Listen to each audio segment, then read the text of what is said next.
بسم اللہ الرحمن الرحیم۔ پیش خدمت ہے دل کی ڈائری ناولز کی آج کی کہانی۔ کمرے میں گھپ اندھیرا تھا، بس موبائل اسکرین کی نیلی روشنی نے ایک چہرے کو روشن کر رکھا تھا۔ فون کی اسکرین بار بار جھلملا رہی تھی اور دوسری طرف سے آتی دبی دبی سرگوشیوں نے رات کی خاموشی میں ایک عجیب سی سنسنی پھیلا رکھی تھی۔ ایسا لگ رہا تھا جیسے کوئی بہت بڑا اور خطرناک منصوبہ تیار کیا جا رہا ہو۔ دنیا کی کوئی طاقت ہمیں الگ نہیں کر سکتی آئزہ۔ میں اس شہر کی دیواریں ہلا دوں گا، جو ہمارے بیچ آیا وہ نہیں بچے گا۔ فون کی دوسری طرف موجود اریب کی آواز میں کسی ہالی ووڈ فلم کی باغ ہیرو جیسی گرج تھی۔ بیڈ کی پشت سے ٹیک لگائے ہانیہ مسلسل پاپ کارن چبا رہی تھی۔ اس نے منہ بھرے ہوئے ہی آئزہ کے کندھے پر ہاتھ مارا اور داد دی، ہائے کیا بات کہی ہے لڑکے نے۔ سچی محبت تو وہی ہے جو دنیا سے ٹکرا کر بغاوت کر کے حاصل کی جائے، یوں گھر بیٹھ کر تو کچھ نہیں ملتا۔ آئزہ کی آنکھوں میں ستارے چمکنے لگے۔ وہ فون کے مزید اپنے قریب لائی۔ مجھے پتہ ہے اریب، تم میرے لیے چاند تارے بھی توڑ لاؤ گے۔ میں بس اس دن کا انتظار کر رہی ہوں جب اس سے پہلے کہ وہ اپنی بات پوری کرتی فون سے ایک بیپ کی آواز آئی اور کال کٹ گئی۔ اسکرین پر آپ کا بیلنس ختم ہو چکا ہے کا پیغام جگمگایا۔ آئزہ نے بے قراری سے فون بیڈ پر پھینکا۔ اس کے چہرے پر پریشانی چھا گئی۔ لگتا ہے اس کے ابو جاگ گئے ہیں، بیچارہ میرے لیے کتنا خطرہ مول لیتے ہیں۔ اس نے ہانیہ کی طرف دیکھ کر معصومیت سے کہا۔ اسے اندازہ ہی نہیں تھا کہ دوسری طرف اریب ادھار کا بیلنس ختم ہونے پر موبائل کو کوس رہا تھا۔ ہانیہ نے پاپ کارن کا آخری دانہ منہ میں ڈالا اور پوری سنجیدگی سے سر ہلایا۔ یہی تو امتحان ہے تم دونوں کا۔ اگلی صبح کا سورج اپنے ساتھ ایک بالکل مختلف اور بوجھل حقیقت لے کر آیا۔ ڈرائنگ روم میں چائے کی پیالیوں کی کھنک اور بسکٹ چبانے کی آوازیں ماحول کو مزید اکتا دینے والا بنا رہی تھیں۔ سامنے صوفے پر بیٹھی ایک درمیانی عمر کی خاتون بڑی فخر سے مسکراتے ہوئے اپنے بیٹے کی خوبیاں گنوا رہی تھی۔ ہمارا بیٹا تو صبح 9 بجے دفتر جاتا ہے اور سیدھا شام کو گھر آتا ہے۔ کوئی بری عادت نہیں، نہ کبھی دیر سے گھر لوٹتا ہے۔ سیدھی سادی نوکری پہ، تنخواہ بھی مناسب ہے اور بس کام سے کام رکھتا ہے۔ مہمانوں کے سامنے سر جھکائے بیٹھی آئزہ، جس نے بڑی مشکل سے چائے کی ٹرے پکڑی ہوئی تھی، اسے لگا جیسے کسی نے اس کے گلے کے گرد پھندا کس دیا ہو۔ سیدھی سادی زندگی، یہ الفاظ اس کے لیے کسی خوفناک خواب سے کم نہیں تھے۔ اس کا دل چاہ رہا تھا کہ وہ ٹرے وہیں چھوڑ کر بھاگ جائے۔ مہمانوں کے رخصت ہوتے ہی ہانیہ نے آئزہ کے کندھے پر ہاتھ رکھا۔ اس کے لہجے میں ایک عجیب سی ڈراؤنی گونج تھی۔ سوچ لو آئزہ، یہ ہے تمہارا مستقبل۔ صبح سویرے اٹھ کر اس سیدھے سادے بندے کا ناشتہ بنانا، سارا دن کچن میں پیاز کاٹنا اور پھر رات کو چولہے کے سامنے کھڑے ہو کر پراٹھے گننا۔ چند سالوں میں تم ایک موٹی اور تھکی ہوئی عورت بن جاؤ گی، جس کے بالوں سے ہمیشہ لہسن کی بو آئے گی اور تمہاری زندگی صرف برتن دھونے تک محدود رہ جائے گی۔ یہ سنتے ہی آئزہ نے گھبرا کر آئینے میں اپنا عکس دیکھا۔ اس نے تصور میں خود کو ایک روایتی پسینے میں شربور عورت کے روپ میں دیکھا اور اس کے ہاتھ کانپنے لگے۔ اس نے جلدی سے اپنا موبائل نکالا اور تیزی سے اریب کو میسج ٹائپ کیا۔ اگر ہم نے کچھ نہ کیا تو میری زندگی اس بورنگ انسان کے ساتھ برباد ہو جائے گی۔ ہمیں جلد از جلد یہاں سے جانا ہوگا۔ کچھ بھی کرو، بس مجھے یہاں سے نکالو۔ ہانیہ نے اس کے ہاتھ سے موبائل پکڑ کر میسج پڑھا اور زور سے تالی بجائی۔ یہ ہوئی نا بات، یہ اس صدی کا سب سے بہادر قدم ہے۔ اب تم بنو گی اصلی ہیروئن۔ اس جملے نے آئزہ کے اندر چھپی انا اور فینٹیسی کو مزید ہوا دے دی۔ شہر کے دوسرے کونے پر سڑک کنارے ایک خستہ حال شور مچاتے ڈھابے پر چائے کے کپ سے اٹھتا دھواں شہری کے چہرے کو دھندلا کر رہا تھا۔ اس نے ایک پرانا اور مرا توڑا ٹیشو پیپر میز پر پھیلایا اور اس پر پین سے آڑی ترچھی لکیریں کھینچنے لگا۔ دیکھ میرے بھائی، یہ ہے تیری گلی اور یہ ہے ہمارا ماسٹر اسکیپ روٹ۔ شہری کا انداز ایسا تھا جیسے وہ کوئی بہت بڑا اور خطرناک مشن پلان کر رہا ہے۔ ہم رات کے بالکل اس پہر نکلیں گے جب سب سو رہے ہوں گے اور ہماری سواری وہاں کھڑی ہوگی۔ اس نے انگلی سے سڑک پار کھڑی ایک خستہ حال مہران گاڑی کی طرف اشارہ کیا، جس کا پچھلا دروازہ ایک موٹی رسی سے بندھا ہوا تھا اور جس کے ٹائروں کی ہوا بھی کم لگ رہی تھی۔ اری پوری سنجیدگی سے ٹیشو پیپر کو گھور رہا تھا، جیسے اس میں کوئی چھپا ہوا خزانہ ہو۔ یار شہری، فرار کے وقت بیک گراؤنڈ میں میوزک کون سا چلائیں گے؟ کچھ سسپینس اور ایکشن والا ہونا چاہیے، جیسے ہالی ووڈ فلموں میں ہوتا ہے۔ شہری نے فخری انداز میں سر ہلایا۔ وہ تو میں نے سوچ لیا ہے، USB میں فل بیس والے گانے ڈالے ہیں۔ بس تو یہ بتا، گاڑی میں پیٹرول ڈلوانے کے پیسے ہیں میرے پاس۔ تو چائے کے بل کے علاوہ 50 روپے بھی نہیں ہے۔ اریب نے اپنی خالی جیبوں کو محسوس کیا۔ اس کے ماتھے پر ایک لمحے کے لیے سلوٹیں ابھریں، لیکن پھر اس نے اپنی کلائی کی طرف دیکھا۔ اس نے خاموشی سے وہ گھڑی اتاری جو اس نے بڑی مشکل سے پیسے جوڑ کر خریدی تھی۔ اس نے وہ گھڑی شہری کی طرف بڑھائی۔ یہ لے، اسے نکر والے موبائل شاپ پر بیچ دے۔ پرانی ہے مگر برانڈڈ ہے۔ اتنے پیسے تو آ ہی جائیں گے کہ گاڑی میں پیٹرول ڈل جائے اور 1-2 دن کا کرایہ نکل آئے۔ شہری نے ہچکچاتے ہوئے گھڑی پکڑ لی۔ اریب نے اپنی خالی کلائی کو دیکھا جہاں اب پسینے اور دھوپ کی وجہ سے گھڑی کی پٹی کا ایک سفید نشان پڑ چکا تھا۔ یہ اس کے رومانوی فرار کی پہلی قیمت تھی جو اسے نقد ادا کرنی پڑی۔ وہ دونوں اس بات سے پوری طرح بے خبر تھے کہ یہ منصوبہ انہیں کس مصیبت کی طرف دھکیلنے والا ہے۔ رات کے سائے گہرے ہو چکے تھے۔ کمرے میں الماری کھلی تھی اور عائزہ بیڈ پر بیٹھی اپنا فرار کا بیگ تیار کر رہی تھی۔ اس کے ہاتھ تیزی سے چل رہے تھے، لیکن بیگ میں ضرورت کے کپڑوں یا پیسوں کے بجائے اس کا پسندیدہ رومانوی ناول، میچنگ چوڑیاں، 2 مہنگے پرفیوم اور کچھ میک اپ کا سامان جا رہا تھا۔ اسے لگ رہا تھا جیسے وہ کسی پکنک یا فلم کی شوٹنگ پر جا رہی ہو۔ دروازے کے پاس کھڑی ہانیہ بار بار باہر جھانک رہی تھی۔ جلدی کرو، اور ہاں، اگر کوئی راستے میں دیکھ لی تو کیا کہو گی؟ وہ ڈائلاگ یاد ہے نا جو میں نے سکھایا تھا؟ عائزہ نے بیگ کی زپ کھینچنے کی کوشش کرتے ہوئے آئینے کے سامنے کھڑے ہو گئے اپنے بال پیچھے کیے۔ اس نے آنکھوں میں ایک مصنوعی عزم لاتے ہوئے کہا، میں وہ نہیں جو حالات کے آگے گھٹنے ٹیکتے۔ میں اپنی محبت کے لیے ہر حد پار کروں گی۔ مجھے روکنے کی کوشش مت کرنا۔ ہانیہ نے مسکرا کر انگوٹھا دکھایا اور سر ہلایا۔ عائزہ نے اپنا بیگ اٹھانے کی کوشش کی، لیکن وہ اتنا بھاری تھا کہ اسے اپنی جگہ سے ہلا بھی نہیں گیا۔ اس نے ایک نظر بیگ کے اندر پڑی چوڑیوں کے ڈبوں اور پرفیوم کی بوتلوں پر ڈالی۔ ایک لمحے کے لیے اس کے ذہن میں آیا کہ کچھ سامان نکال دے، لیکن پھر اس نے نفی میں سر ہلا دیا۔ وہ اپنی کوئی بھی پسندیدہ چیز پیچھے چھوڑنے کو تیار نہیں تھی۔ اس نے بیگ کو فرش پر گھسیٹتے ہوئے دروازے کی طرف قدم بڑھائے۔ وہ آخری بار اپنے سجے سجائے کمرے کو دیکھ کر مسکرائی۔ اس کے ذہن میں وہ منظر چل رہا تھا کہ کل صبح جب سب کو اس کے فرار کا پتہ چلے گا تو پورے خاندان میں کیسا تہلکہ مچے گا۔ سب اس کی محبت اور قربانی کی قسمیں کھائیں گے۔ اسی مسکراہٹ کے ساتھ اس نے کمرے کا دروازہ آہستہ سے کھولا اور باہر کے اندھیرے میں قدم رکھ دیا۔ باہر کے اندھیرے میں قدم رکھتے ہی رات کی خنکی نے اس کے چہرے کو چھوا۔ گلی میں ہو کا عالم تھا۔ دیوار پھاندنا فلموں میں جتنا آسان لگتا تھا، حقیقت میں اس کا بھاری بھرکم بیگ اس کے لیے سب سے بڑی رکاوٹ بن چکا تھا۔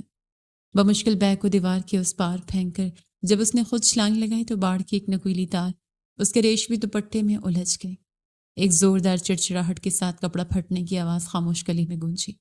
اس اچانک آواز پر نکر پر سوئے ہوئے آوارہ کتوں کے کان کھڑے ہوئے اور اگلے ہی سیکنڈ ان کے بھونکنے کی آوازوں نے رات کا سکون برباد کر دیا۔ جلدی کرو، کیا سارا محلہ جگانے کا ارادہ ہے؟ باڑ کی دوسری طرف اریب نے اسے باہوں میں تھامنے کی بجائے گھبراہٹ سے جھنجلاتے ہوئے کہا۔ اس کے ماتھے پر پسینے کی بوندیں چمک رہی تھیں اور وہ بار بار پیچھے مڑ کر دیکھ رہا تھا۔ عائزہ نے اپنے الجھے دوپٹے کو کھینچ کر چھڑایا اور ہامتے ہوئے اس کے پیچھے بھاگی۔ نکر پر شہری کی مہران کھڑی تھی۔ دونوں تیزی سے پچھلے دروازے کی طرف لپکے، لیکن شہری نے ڈرائیونگ سیٹ سے گردن نکال کر بے بسی سے کہا، یار اریب، یہ تو سٹارٹ ہی نہیں ہو رہی، بیٹری بیٹھ گئی ہے شاید۔ کیا؟ اریب نے اپنے بال نوچ لیے۔ شہری کے بچے، تو نے کہا تھا تیری گاڑی بالکل سیٹ ہے۔ اب بحث کا وقت نہیں ہے، پیچھے سے دھکا لگاؤ جلدی۔ شہری نے اسٹیئرنگ وہیل پر ہاتھ مارتے ہوئے کہا۔ رومانوی فرار کا وہ سنہرا خواب جس میں وہ ہیرو کے ساتھ گاڑی کی اگلی سیٹ پر ہماؤں سے باتیں کرنے والی تھی، سڑک کی دھول میں اڑ گیا۔ عائزہ اور اریب دونوں کو گاڑی کے پیچھے ہاتھ رکھنا پڑا۔ پسینے میں شرابور کامتی ٹانگوں اور اکھڑتی سانسوں کے ساتھ انہوں نے خستہ حال مہران کو دھکا لگانا شروع کیا۔ کچھ دور جا کر انجن نے ہچکولے کھائے اور سٹارٹ ہو گیا۔ دونوں ہامتے کامتے دھول سے اٹے کپڑوں کے ساتھ پچھلی سیٹ پر گرے۔ گاڑی کے اندر پیٹرول اور پرانی سیٹوں کی عجیب سی بو تھی۔ عائزہ کی آنکھوں میں فتح کی چمک کی جگہ ایک تھکی ہوئی الجھن نے لے لی تھی۔ شہر کی روشنی پیچھے چھوٹ چکی تھی اور سڑک کے دونوں طرف اندھیرا پھیلا ہوا تھا۔ کھلے شیشوں سے آنے والی گرم ہوا نے عائزہ کے چہرے کا سارا میک اپ پگھلا دیا تھا۔ اس کے پیٹ میں ہلکی سی مڑوڑ اٹھی۔ اریب، مجھے پیاس لگ رہی ہے، پانی کی بوتل دینا بیگ سے۔ اس نے خشک ہونٹوں پر زبان پھیرتے ہوئے کہا۔ اریب نے اندھیرے میں ہاتھ مار کر اس کا بھاری بیگ کھولا اور ٹٹولنے لگا۔ کچھ دیر بعد اس نے جھنجلا کر بیگ کی زپ بند کر دی۔ اس میں پانی تو دور، ایک بسکٹ کا پیکٹ بھی نہیں ہے۔ یہ اتنے بھاری بیگ میں تم نے اینٹیں بھری ہیں کیا؟ عائزہ کو اس کا لہجہ چبھ گیا۔ اینٹیں نہیں ہیں، میرا ضروری سامان ہے، پرفیوم، چوڑیاں، ناول۔ پرفیوم، چوڑیاں؟ اریب کی آواز بے ساختہ اونچی ہو گئی۔ ہم یہاں سے بھاگ رہے ہیں، کوئی پکنک منانے نہیں جا رہے۔ تم کم از کم ایک پانی کی بوتل تو رکھ سکتی تھی۔ تم مجھ پر کیوں چیخ رہے ہو؟ عائزہ کی آنکھوں میں آنسو تیرنے لگے۔ مجھے کیا پتا تھا کہ تمہارے اس ماسٹر پلان میں پینے کا پانی تک نہیں ہوگا۔ میں نے تمہارے لیے اپنا گھر چھوڑا اور تم؟ اگلی سیٹ پر بیٹھا شہری ہنس پڑا۔ بھابھی، فلموں میں ہیروئن بھاگتے ہوئے پانی کی بوتلیں ساتھ نہیں رکھتی، وہاں تو اچانک بارش شروع ہو جاتی ہے۔ اریب نے شہری کی سیٹ پر زور سے مکہ مارا۔ بکواس بند کر اور گاڑی سیدھی چلا۔ ابھی شہری نے کچھ جواب دینا ہی تھا کہ ایک زوردار دھماکہ ہوا اور گاڑی ہچکولے کھاتی ہوئی سڑک کے کچے راستے پر اتر گئی۔ چاروں طرف مٹی اڑنے لگی۔ کیا ہوا اب؟ اریب نے دروازہ کھول کر باہر نکلتے ہوئے پوچھا۔ ٹائر پھٹ گیا میرے بھائی، شہری نے باہر آ کر ٹائر کو ٹھوکر مارتے ہوئے اعلان کیا۔ سڑک کنارے کھڑے درختوں سے جھینگڑوں کی آوازیں آ رہی تھیں۔ گھپ اندھیرے میں دونوں کو ٹائر بدلنے کے لیے کھڑا ہونا پڑا۔ مچھروں کی جلغار نے عائزہ کا برا حال کر دیا تھا۔ وہ بازوں کو کھجلاتی ہوئی کبھی اریب کو دیکھتی جو پسینے میں بھیگا کالے ہاتھوں کے ساتھ ٹائر کھولنے کی ناکام کوشش کر رہا تھا، اور کبھی اس اندھیری سڑک کو جہاں سے فرار کی کوئی راہ نظر نہیں آ رہی تھی۔ وہ رومانوی رات جو ان کی محبت کی معراج ہونی چاہیے تھی، ایک تھکا دینے والے عذاب میں بدل چکی تھی۔ صبح کی پیلی روشنی ایک چھوٹے سے گرد آلود کمرے میں کھڑکی کے ٹوٹے شیشوں سے اندر آ رہی تھی۔ دیواروں سے رنگ اکھڑ رہا تھا اور چھت پر لگا پنکھا خطرناک حد تک ہلتے ہوئے چل رہا تھا۔ ایک پرانی سی میز کے پیچھے بیٹھے مولوی صاحب مسلسل اونگ رہے تھے۔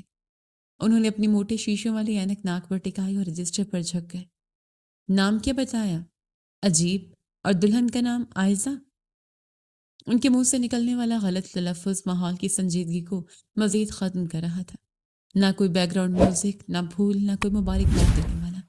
شہری دروازے کے پاس کھڑا بار بار اپنی گھڑی دیکھ رہا تھا اور اس کے چہرے پر بیزاری صاف ظاہر تھی۔ عائزہ اور اریب ایک دوسرے کے ساتھ بیٹھے تھے، لیکن ان کے درمیان خاموشی کی ایک موٹی دیوار کھڑی تھی۔ عائزہ کے کپڑوں پر رات کی مٹی لگی تھی اور اریب کی آنکھیں نیند کی کمی سے سرخ ہو رہی تھیں۔ جب مولوی صاحب نے قبول کرنے کا پوچھا تو کمرے میں پنکھے کی چڑچڑاہٹ کے علاوہ کوئی آواز نہیں تھی۔ اریب نے ایک نظر عائزہ پر ڈالی۔ اس کی نظروں میں وہ فلمی جنون، وہ باغیانہ چمک کہیں نہیں تھی۔ جواب میں عائزہ نے بھی اسے ایسے دیکھا، اس کے چہرے پر بھی صرف تھکاوٹ اور ایک عجیب سا سوالیہ نشان تھا۔ کچھ سیکنڈ کی یہ خاموشی بہت بھاری تھی۔ دونوں کے ذہن میں ایک ہی سوال تھا کہ ہم واقعی یہ چاہتے ہیں، لیکن اتنی دور آنے کے بعد پیچھے ہٹنا ان کی انا کو گوارا نہیں تھا۔ انہوں نے محض اس ڈر سے کہ کہیں شہری یا دنیا ان کا مذاق نہ اڑائے، دبی ہوئی ہچکچاتی آوازوں میں قبول ہے کہہ دیا۔ اس اقرار میں محبت سے زیادہ ایک مجبوری کی گونج تھی۔ اگلی صبح کا سورج ان کے لیے ایک نئی اور بھیانک سچ کا پردہ چاک کر رہا تھا۔ یہ ایک سستے سے ہوٹل کا کمرہ تھا جس کی دیواروں پر سیلن کے نشان تھے اور کھڑکی سے باہر ٹریفک کا شور سیدھا دماغ میں ہتھوڑے برسا رہا تھا۔ ناشتے کی چھوٹی سی میز پر سوکھی ڈبل روٹی کے 2 ٹکڑے اور پلاسٹک کے کپوں میں بڑی چائے رکھی تھی۔ عائزہ بیڈ پر بیٹھی اپنے الجھے بالوں کو سلجھا رہی تھی۔ اس کی نظریں بار بار دروازے کی طرف اٹھ رہی تھیں۔ اس سے اب بھی کسی چھوٹے سے رومانوی سرپرائز کی امید تھی۔ شاید اریب کوئی پھول لیا ہے یا کم از کم کوئی میٹھا جملہ بول دے، لیکن اریب کھڑکی کے پاس کھڑا اپنا بٹوا کھولے بیٹھا تھا۔ وہ بار بار اس میں موجود چند آخری نوٹوں کو انگلیوں سے گن رہا تھا۔ اس کے ماتھے پر پڑی سلوٹیں گہری ہوتی جا رہی تھیں۔ اس نے بٹوا بند کر کے جیب میں ڈالا اور عائزہ کی طرف مڑا۔ اس کی آواز میں کوئی رومانس، کوئی اپنائیت نہیں تھی۔ ہمیں آج دوپہر تک یہ کمرہ خالی کرنا پڑے گا۔ عائزہ کا ہاتھ بالوں میں رک گیا۔ کیوں؟ ابھی تو ہم آئے ہیں، اور شیری نے تو کہا تھا کہ اس کے دوست کا… شیری نے جو کہا تھا وہ بکواس تھی۔ اریب نے سختی سے بات کاٹی۔ میرے پاس کل کا کرایہ دینے کے پیسے نہیں ہیں، جو تھے وہ رات کے پیٹرول، ٹائر اور مولوی پر لگ گئے۔ تو اب ہم کہاں جائیں گے؟ عائزہ کے چہرے کا رنگ پیلا پڑ گیا۔ وہ محبت جو پیٹ بھر دیتی ہے، وہ دعوے جن میں چاند تارے توڑنے کا ذکر تھا، وہ سب اس سیلن زدہ کمرے کی دیواروں سے ٹکرا کر ریزہ ریزہ ہو رہے تھے۔ پتہ نہیں، اریب نے بے بسی اور چڑچڑاہٹ سے کہا اور کرسی کھینچ کر چائے کا کپ اٹھا لیا۔ کمرے میں ایک بوجھل گھٹن زدہ خاموشی چھا گئی۔ دونوں میز کے آمنے سامنے بیٹھے تھے، نظریں ملائے بغیر سوکھی ڈبل روٹی کے ٹکڑے چباتے ہوئے۔ چائے کا گھونٹ ان کے گلوں میں کانٹے کی طرح چپ رہا تھا۔ یہ وہ لمحہ تھا جب ان کے اندر کا فلم ہیرو اور ہیروئن مر چکے تھے اور ان کی جگہ 2 عام پریشان اور بے بس انسانوں نے لے لی تھی، جنہیں سمجھ نہیں آ رہا تھا کہ علمی دنیا کی اس بے رحم سفر میں اگلا قدم کیسے اٹھائیں ہوٹل کی سیڑھیاں اترتے ہوئے اریب کے جوتوں کی آواز میں ایک عجیب سی تھکن تھی۔ دوپہر کی چپتی ہوئی دھوپ سیدھی ان کے سروں پر پڑ رہی تھی۔ وہ بھاری بیگ جس میں عائزہ نے کل رات اپنی پسندیدہ چوڑیاں اور پرفیوم بھرے تھے، اب اریب کے کندھے کی ہڈی کو چھل رہا تھا۔ فٹ پاتھ پر چلتے ان دونوں کے درمیان ایک واضح فاصلہ تھا۔ نہ ہاتھوں میں ہاتھ تھے اور نہ ہی منزل پر پہنچنے کی کوئی خوشی۔ مجبوری ان کے قدموں کو واپس اریب کے گھر کی طرف لے آئی تھی۔ پرانے لوہے کے گیٹ کے سامنے کھڑے ہو کر عائزہ نے ایک لمبی سانس کھینچی اور ماتھے پر آیا پسینہ دوپٹے سے رگڑا۔ اس نے ذہن میں ایک پورا منظر بنا رکھا تھا کہ دروازہ کھلتے ایک طوفان کھڑا ہوگا، سانس روتے ہوئے تانے دے گی، سسر چیخیں گی اور وہ دیوار کے ساتھ لگ کر خاموشی سے آنسو بہاتی ہوئی کسی فلمی ہیروئن کی طرح نظر آئے گی۔ اریب نے ہچکچاتے ہوئے گیٹ بجایا۔ کچھ دیر بعد دروازہ کھلا۔ سامنے اریب کی ماں کھڑی تھی۔ ان کے ہاتھ میں گیلے کپڑوں کی بالٹی تھی۔ انہوں نے دروازے پر کھڑے دونوں افراد کو سر سے پاؤں تک دیکھا۔ ان کے چہرے پر نہ کوئی صدمہ تھا اور نہ ہی کوئی ڈرامائی تاثر۔ وہ مڑی اور صحن کی طرف چل پڑی۔ اندر آ کر دروازہ بند کر دینا۔ ان کی آواز بالکل سپاٹ تھی۔ عائزہ الجھے ہوئے قدموں کے ساتھ اندر داخل ہوئی۔ اریب کی ماں تار پر کپڑے پھیلا رہی تھی۔ انہوں نے کپڑے کو جھٹکا دے کر سیدھا کیا اور اریب کی طرف دیکھے بغیر بولی، میٹر کے اوپر بجلی کا بل رکھا ہے، جا کر جمع کروا دو، آج آخری تاریخ ہے۔ پھر انہوں نے گیلا تولیہ تار پر ڈالا اور عائزہ کی طرف مڑی، اور بہو، کچن میں دوپہر کے برتن رکھے ہیں، وہ دھو لینا۔ وہ بالٹی اٹھا کر اندر چلی گئی۔ صحن میں ایک لمحے کے لیے مکمل خاموشی چھا گئی۔ عائزہ وہی مٹیلی فرش پر بت بنی کھڑی تھی۔ یہ عام سا روکھا رویہ کسی زوردار تھپڑ کی طرح اس کے چہرے پر لگا تھا۔ اس کی وہ بغاوت جسے وہ ایک عظیم قربانی سمجھ رہی تھی، اسے گھر والوں نے محض ایک بے وقوفی سمجھ کر نظر انداز کر دیا تھا۔ وہ کوئی خاص ہیروئن نہیں تھی، بس اس گھر کے کاموں کے لیے ایک نیا ہاتھ تھی۔ اگلے چند دن عائزہ کے لیے کسی بھٹی میں جلنے کے مترادف تھے۔ کچن کی ہبس اور چولہے کی تپش اس کے چہرے کی جلد کو جھلسا رہی تھی۔ وہ ہاتھ جو ہمیشہ نرم و ملائم رہتے تھے، اب آٹے کی چپچپاہٹ اور برتنوں کے چکنائی سے کھردرے ہونے لگے تھے۔ دوپہر کا وقت تھا۔ وہ چولہے کے سامنے کھڑی آٹا گوندھ رہی تھی۔ پسینے کی ایک بوند اس کی ناک سے پھسل کر آٹے میں گری تو اس نے جلدی سے بازو کی مدد سے اپنا چہرہ رگڑا۔ آٹے کا ایک سفید نشان اس کے گال پر چھپ گیا۔ روٹی کو بیلتے ہوئے اس نے اسے گرم توے پر ڈالا۔ اچانک اس کا دھیان بھٹکا اور انگلی توے کی دہکتے ہوئے کنارے سے چھو گئی۔ اس کے منہ سے ایک دبی ہوئی سسکے نکلی اور اس نے تیزی سے اپنا ہاتھ پیچھے کھینچ لیا۔ انگلی پر ایک سرخ نشان ابھر آیا تھا اور جلد سکڑنے لگی تھی۔ عین اسی وقت اریب پانی پینے کے لیے کچن میں داخل ہوا۔ عائزہ نے ڈبڈبائی آنکھوں سے اس کی طرف دیکھا۔ وہ منتظر تھی کہ اریب پانی کا گلاس چھوڑ کر آگے بڑھے گا، اس کا ہاتھ پکڑے گا اور اس کی تکلیف محسوس کرے گا۔ اریب نے فریج کا دروازہ کھولا، بوتل نکالی، گلاس میں پانی ڈالا اور ایک ہی سانس میں پی گیا۔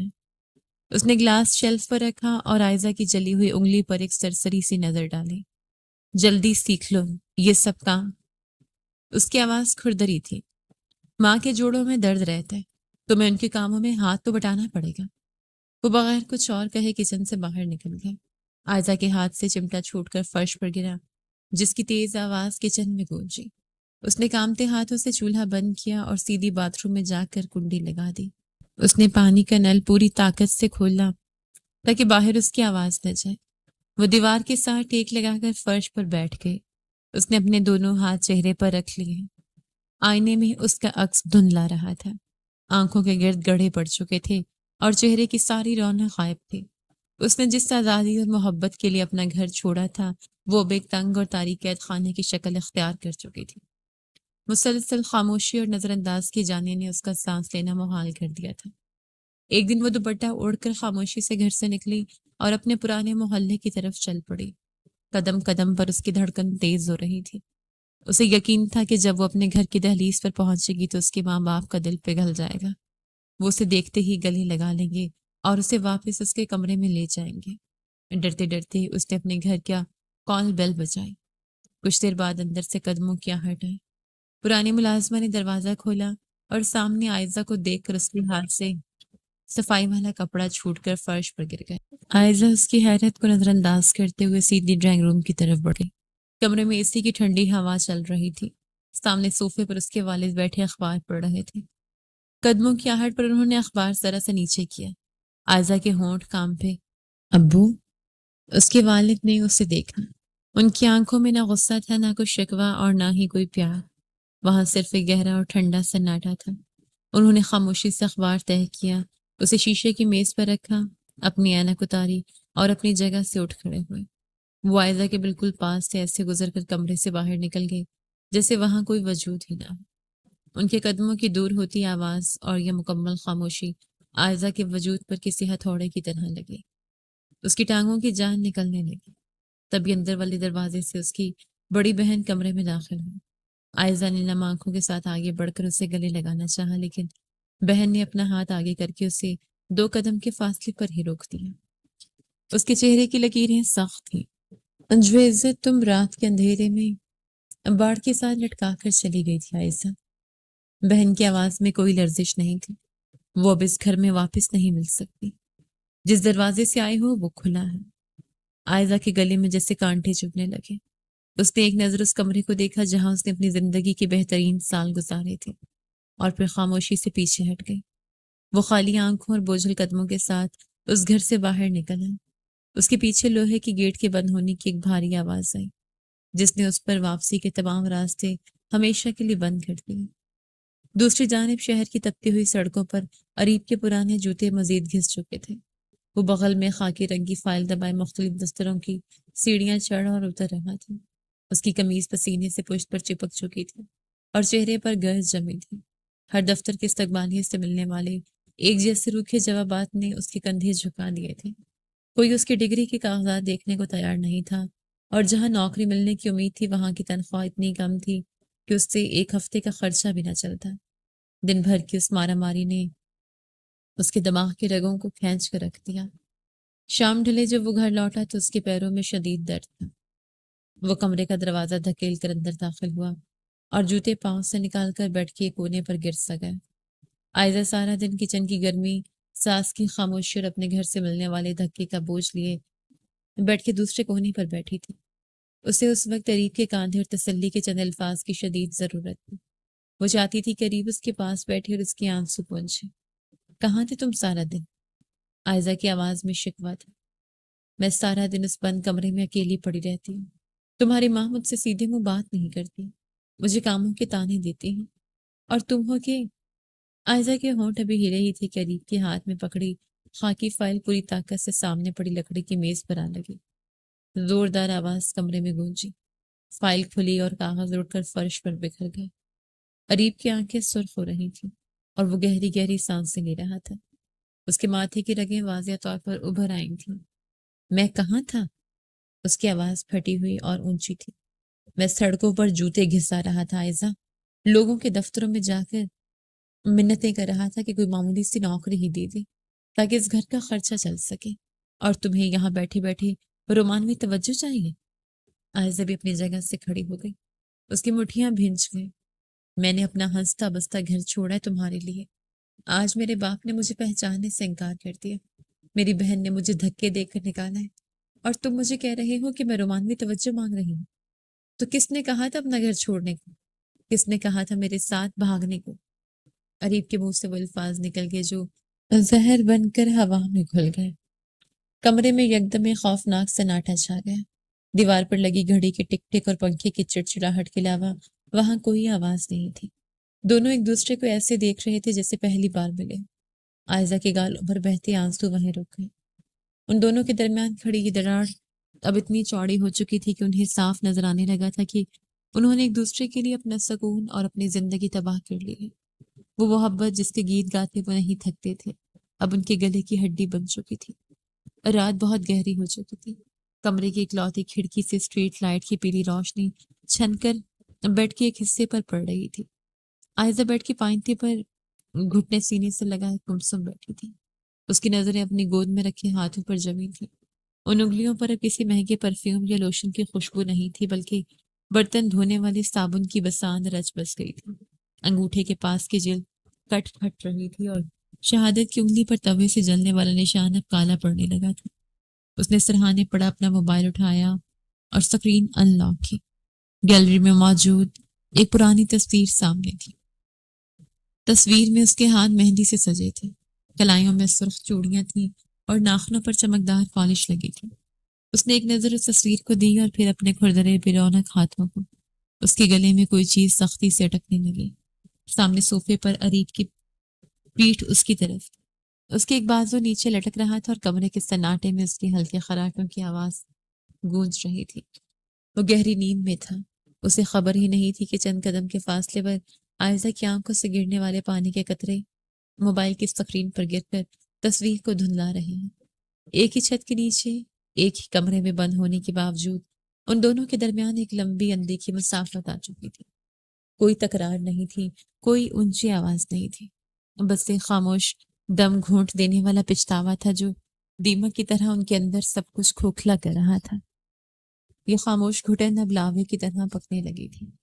اگلے دن رات گئے، اریب نہانے کے لیے باتھ روم گیا تو اپنا فون میز پر ہی چھوڑ گئے۔ عائزہ بیڈ پر لیٹی چھت کو تک رہی تھی۔ اچانک میز پر رکھی فون کی سکرین روشن ہوئی اور ایک ہلکی سی وائبریشن کی آواز آئی۔ عائزہ نے کروٹ بدلی۔ سکرین پر ایک میسج نمایاں تھا: صبح دفتر آتے ہوئے وہ نیلی فائل ضرور ساتھ رکھ لینا، باس نے میٹنگ کے لیے مانگی ہے۔ سارے کام سے دفتری پیغام، لیکن عائزہ کے اندر پلنے والی احساس کمتری نے اسے ایک مختلف رنگ دے دیا۔ اس نے کامتے ہاتھوں سے فون اٹھایا اور اتنی زور سے واپس میز پر پٹخا کہ باتھ روم کا دروازہ کھل گیا۔ اریب تولیے سے بال رگڑتا ہوا باہر آیا۔ اس کے قدم میز کے پاس رکے۔ فون کیوں توڑ رہی ہو؟ اس نے تولیہ کرسی کی پشت پر پھینکا۔ عائزہ نے بازو سینے پر باندھ لی۔ اس کی سانسیں تیز ہو رہی تھیں۔ مجھ سے بات کرنے کے لیے تمہاری زبان پر تالے لگ جاتے، لیکن دفتر کی لڑکیوں کے ساتھ رات گئے تک میسیجنگ چلتی ہے۔ یہ سارا کون ہے؟ اریب کے ماتھے پر سلوٹیں پڑ گئیں۔ اس نے میز سے فون اٹھایا اور سکرین پر نظر ڈالی۔ تمہارا دماغ خراب ہو گیا؟ وہ میرے ساتھ کام کرتی ہے، صبح میٹنگ ہے، بس فائل کا یاد دلا رہی ہے۔ ہاں، اب تو تمہیں میرا دماغ خراب ہی لگے گا۔ عائزہ کی آواز کمرے کی خاموشی چیرنے لگی۔ گھر میں ایک نوکرانی بٹھا دی ہے جو سارا دن برتن مانجتی رہے اور خود باہر۔ اریب نے اپنے دونوں ہاتھوں سے سر پکڑ لیا۔ خدا کے لیے چپ ہو جاؤ عائزہ، میں سارا دن سڑکوں کے خاک چھان کر یہاں آتا ہوں، لوگوں کی جھڑکیاں سنتا ہوں تاکہ اس گھر کا نظام چل سکے، لیکن تم نے اس کمرے کو عذاب بنا دیا ہے۔ وہ اپنا فون اٹھا کر تیزی سے کمرے سے باہر نکل گئے اور صحن کا دروازہ زور سے بند ہونے کی آواز آئی۔ عائزہ نے بیڈ پر پڑا تکیہ اٹھا کر پوری طاقت سے فرش پر دے مارا اور اپنا موبائل نکال لیا۔ اس نے ہانیہ کا نمبر ملایا۔ فون اٹھتے ہی ہانیہ کے کچھ چبانے کی آواز آئی۔ عائزہ نے روتے ہوئے اسے میسج والی بات بتائی۔ دوسری طرف سے ایک سرد اور زہریلا مشورہ آیا: میں نے تجھے پہلے ہی کہا تھا، یہ لڑکے شادی کے بعد بدل جاتے، تم نے اس لیے اپنا گھر چھوڑا، اب اسے لگنے لگا کہ تم کہیں جا نہیں سکتے، اسے قابو میں رکھنا پڑے گا، ورنہ کل کو یہ تمہیں سر پر بھی نہیں بٹھائے گا۔ اس پر نظر رکھ اور اسے سر پر مت چڑھنے دے۔ اسی دوران محلے کے نکر والے ڈھابے پر اریب بینچ پر سر جھکائے بیٹھا تھا۔ اس کے سامنے پڑی چائے کی پیالی سے دھواں اٹھنا بند ہو چکا تھا۔ شہری اس کے پاس بیٹھا سگریٹ کا دھواں ہوا میں اڑاتے ہوئے اس کے کندھے پر ہاتھ مار رہا تھا۔ میں نے تجھے پہلے ہی دن کہا تھا میرے بھائی، یہ امیر گھر کی لڑکیاں ہمارے ماحول میں ایڈجسٹ نہیں ہو سکتی۔ شہری نے انتہائی ماہرانہ انداز میں کہا۔ تیری ساری کمائی اور تیرا سکون اس کے نخرے اٹھانے میں نکل رہا ہے۔ ابھی وقت ہے جان چھڑا لے اس ضلالت سے، اسے واپس بھیج اور اپنی وہ پرانی سکون والی آزادی واپس لے۔ کتنا عرصہ اسے روز روز مرتا رہے گا؟ ان دونوں دوستوں کے مشورے کسی جلتے ہوئے لاؤ پر پیٹرول کا کام کر رہے تھے۔ یہ بھڑکتی ہوئی آگ 2 دن بعد دوپہر کے کھانے پر ایک بڑے دھماکے کی صورت میں باہر آ گئی۔ دسترخوان پر مسور کی دال کا پیالہ رکھا تھا، پنکھے کی رفتار کم تھی اور حبس نے کمرے کو بھٹی بنا رکھا تھا۔ عائزہ کا چہرہ گرمی سے سرخ ہو رہا تھا اور اس کے بالوں کی لٹیں پسینے سے ماتھے پر چپکی تھیں۔ اریب نے خاموشی سے روٹی کا نوالا توڑا، اسے دال میں ڈبویا اور منہ میں رکھا۔ نوالا چباتے اس کے چہبڑے کی حرکت سست پڑ گئی۔ اس نے جلدی سے پانی کا گلاس اٹھایا اور ایک بڑا گھونٹ بھرا۔ اس نے آدھا چبایا ہوا نوالا پلیٹ کے کنارے پر نکالا اور پانی کا گلاس دسترخوان پر زور سے رکھا۔ کچھ قطرے چھلک کر باہر گرے۔ اس میں کتنا نمک ڈالا ہے؟ زبان کٹ رہی ہے میری۔ عائزہ کے ہاتھ سے سالن کا چمچہ چھوٹ کر پیالے میں گرا۔ دال کے چھینٹے دسترخوان پر بکھر گئے۔ نہیں کھایا جاتا تو مت کھا۔